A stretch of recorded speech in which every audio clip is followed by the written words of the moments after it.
Di tahun 1994, Steve Jobs berkata bahwa storyteller adalah orang paling powerful di dunia. Dan kita lihat sekarang monopoli dari storytelling itu siapa? Disney. Itu adalah sebuah contoh dari bisnis monopoli storytelling dong. Bisnis cerita dong, bisa menghasilkan uang sebesar apa. Dan di kelas ini ya, ini gue akan kasih sebenarnya bumbu rahasia gue. Gue akan sharing ke kalian bagaimana seni untuk menjadi seorang master storyteller. Kalau kalian bisa mungkin rangkum semua sekolah sales gue jadi satu ya.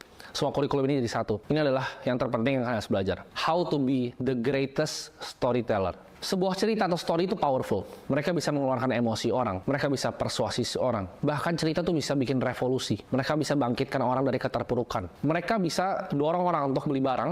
Mereka bisa dorong orang untuk bikin sales. Dan itulah kenapa storytelling sangat efektif di sales. Tapi gue mohon sama kalian di sini, karena gue nggak tahu batasan moral dan batasan etika kalian. Jadi jangan pakai misalnya hal-hal yang gue ajarin di sekolah sales ini untuk menipu ya, untuk barang-barang menipu, karena itu bisa dilakukan. Kalian bisa pakai taktik yang gue ajarin di sini, dari psikologi penjualan, tadi customer decision flow.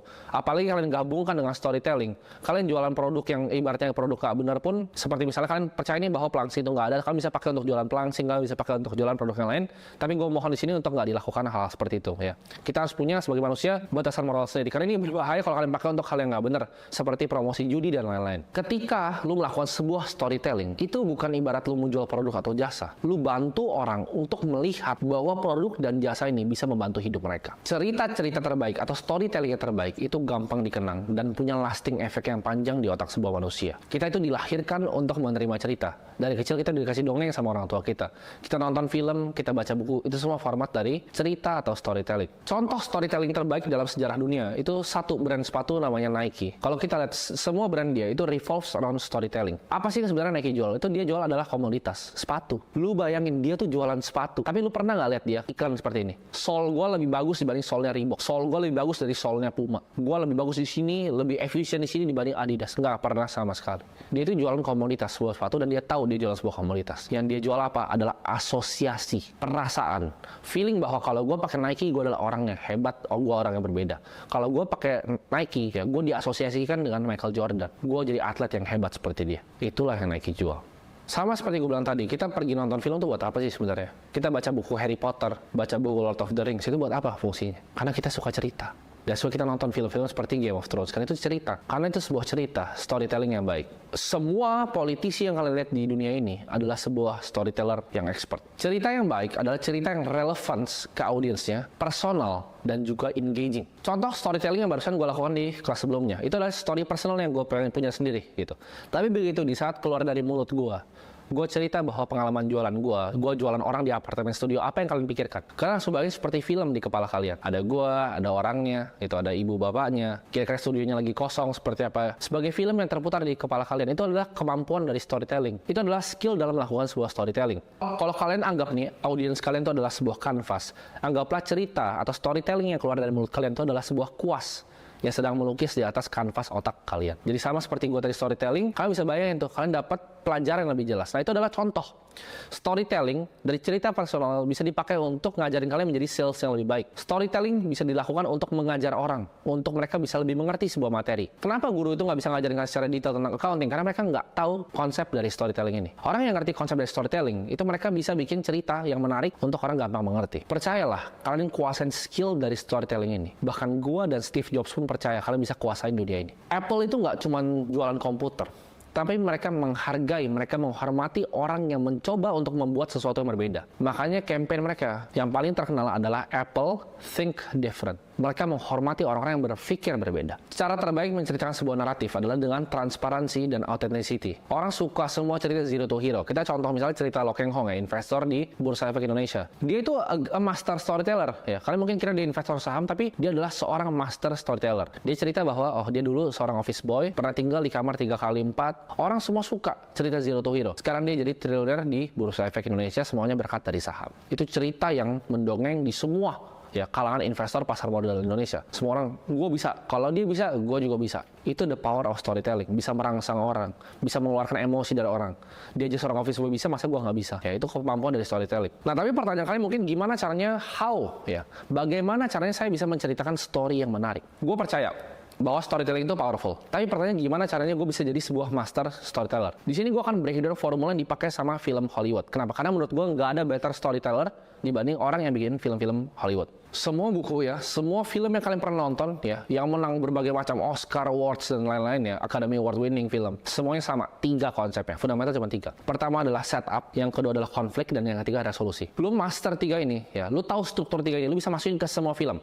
Ini gue akan kasih contoh film yang gue nonton waktu itu, kan gue terbang ke Eropa lumayan lama, jadi gue cari film yang paling panjang gitu buat gue binge watch langsung. Kebetulan di situ ada film The Hobbit gitu, di pesawat Emirates, waktu itu ada film The Hobbit dan gue nonton sampai habis. The Hobbit itu kita lihat ya, pertama kali buat yang belum pernah nonton, itu dia pertama settingannya itu di Shire. Dia tunjukin ya, setup ya, itu Hobbitnya si Bilbo Baggins ya, dia lagi di tempat hijau-hijau. Lalu dia kenalin dulu karakternya satu-satu. Nah, pengenalan karakter itu masih masuk ke dalam setup ya. Semua film sama. Di The Shire ya kan, Bilbo Baggins ya kan, ada Gandalf. Satu-satu dimasukin ya kan, ada Thorin Oakenshield, teman-temannya dwarf yang lain masuk, pengenalan, mereka makan segala macam, itu setup. Nah, setupnya selesai, akan masuk ke konflik. Ada naga masuk ke dalam Erebor, kan, selesai semua. Dwarfnya dibunuh, keluar semua ya kan. Naganya kuasain emasnya di Erebor. Resolusi, naganya akhirnya dipanah susut, jatuh. Ya kan? Nah, kalau mau panjangin film yang ada, film 3 part, tinggal dimainin lagi. Setupnya udah beres nih, orang udah tahu karakter siapa. Konflik, resolusi. Tinggal dibagi nih, kedua lagi konflik, resolusi lagi. Dibuat Thorinnya jadi gila karena emas, ya kan? Diresolusi lagi, bisa ada konflik lagi besar, ya kan? Jadi dia konflik karena dia gila karena emas, lalu ada konflik besar lagi, ya perang antara elf, dwarf, manusia, orc, datong segala macam. Akhirnya resolusi, Thorinnya keluar, dia akan sadar lagi, kan resolusi. Dia keluar lagi, kan. Pokoknya cuma di mana situ. Setup, konflik, resolusi. Lu bisa bikin apapun. Ini kan tadi fantasi banget ya. Kita coba pakai film yang lain ya, yang award winning. Kita lihat The Martian. The Martian tuh film Matt Damon kalau kalian tahu. Setup itu pertama kan dia nanam kentang tuh, tapi nanam kentangnya di Mars. Nah, itu dikenalin sama setup, sama. Tadi Bilbo Baggins kenalin dwarfnya, si Matt Damon waktu itu kenalin ke timnya. Lalu ada konflik, Sandstorm, terus habis itu resolusi. Ya. Lu mau pakai Interstellar, kayak Inception, The Dark Knight, semua sama. Jadi kalau kalian udah ngerti ini, kalian nonton film, ini setupnya nih. Jadi misalnya kalau nonton film, gue kadang malas, karena gue biasa udah tahu ya ceritanya. Karena kalau lu bisa tahu nih kapan dihantam di sini, lu udah tahu kira-kira ceritanya seperti apa. Setup, konflik, resolusi. That's it. Kita akan coba ya pakai framework 3 setup ini ke dalam presentasi bisnis. Ini presentasi Steve Jobs tahun 1984 ya. 1, setup dia apa? Dia mau establish dulu namanya status quo. Status quo dia adalah apa? IBM pada saat itu nggak mau komputer kecil-kecil di rumah orang. Konflik, habis itu. Dia masuk konflik. Konfliknya adalah IBM ini mau centralize semuanya, mau kuasain semuanya. Mau jadi raksasa, komputer gede di tempat dia aja udah. Itu konfliknya. Ketiga resolusinya adalah munculnya Macintosh. Pahlawannya dikeluarin ya kan, jebret. Macintosh pertama untuk kalian semua. Jadi konflik itu di IBM, resolusi adalah Macintosh. Itu formatnya 1 setup, 2 konflik, 3 resolusi. Tapi mungkin kalian tanya ya, apa hubungannya antara storytelling ini sama bisa jualan? Gue akan kasih tunjuk kalian ya. Gue jualan sedotan itu pakai kemampuan storytelling ini. Kita tahu di dunia sekarang ya, itu semuanya penuh dengan polusi, dan salah satu kontributor paling besar di dunia itu justru adalah sedotan ini. Sedotan yang kalian anggap remeh dan kalian main buang aja. Sedotan yang sama ini adalah salah satu kontributor polusi paling besar di dunia. Kita tahu ya, dari sedotan ini banyak banget. Kita lihat binatang laut seperti lumba-lumba, seperti kura-kura. Banyak yang masuk ini ke dalam sistem pencernaan mereka. Dan apa yang terjadi? Ketika ini udah masuk ke sistem pencernaan mereka, mereka akan starve, mereka akan kelaparan dan mereka mati. Dan ada bahkan spesies dari kura-kura yang punah karena sedotan ini. Dengan hanya mengganti ke sedotan stainless ini, dengan keluarin uang hanya Rp10.000, kalian tuh bisa jadi bagian dari revolusi yang mengubah ini semua. Tapi mungkin kalian bertanya-tanya, apa dampaknya satu sedotan ini? Sedangkan semua orang masih pakai yang ini, semua orang masih buang di jalan. Perubahan itu selalu mulai dari diri kita sendiri. Jadi pertanyaannya, apakah kamu mau jadi bagian dari perubahan itu atau tidak? Nah, itu contoh storytelling jualan sedotan. Sekarang kalian mau beli sedotan atau enggak? Pertama apa? Pertama kita establish status quo-nya ya. Bahwa tadi polusi, kita setup dulu ya, perkenalan dulu polusi ya karena ini. Lalu 2, konfliknya apa? Kura-kura dan lumba-lumba mati. Setupnya sama. Dan terakhir resolusi. Gua nggak pernah pakai ini, tapi ini resolusinya. Itu kayaknya kurang efektif, saya mah nggak kena. Gue jualan ini, omsetnya dekat 100 juta sebulan. Sedotannya. Jadi buat kalian yang ngeremehin, ini gue jualan waktu gue masih SMA awal. Omsetnya 100 juta ini kalau kalian cek waktu itu stok ya di warehouse teman gue itu banyak banget. Copywriting gue dan sales pitch gue itu cuma 3 step tadi. Setup, konflik, resolusi. Setup, konflik, resolusi. Semua advertising gue. Bahkan gue jualan pitch deck nih ke investor. Setup. Indonesia ini memiliki 2,5 juta investor. Konflik. Tapi banyaknya misleading informasi. Ya, informasi-informasi yang banyak. Contohnya seperti pom-pomers. Mereka nggak punya reliable source of truth. Ya. Nggak punya ibaratnya suatu wadah yang reliable yang mereka bisa percaya untuk keputusan investasi mereka. Nah, lahirlah platform ini. Setup, konflik, resolusi. Gue dari jualan sedotan ke retail ke kalian, sampai gue jualan ke konglomerat, private equity. Sama caranya.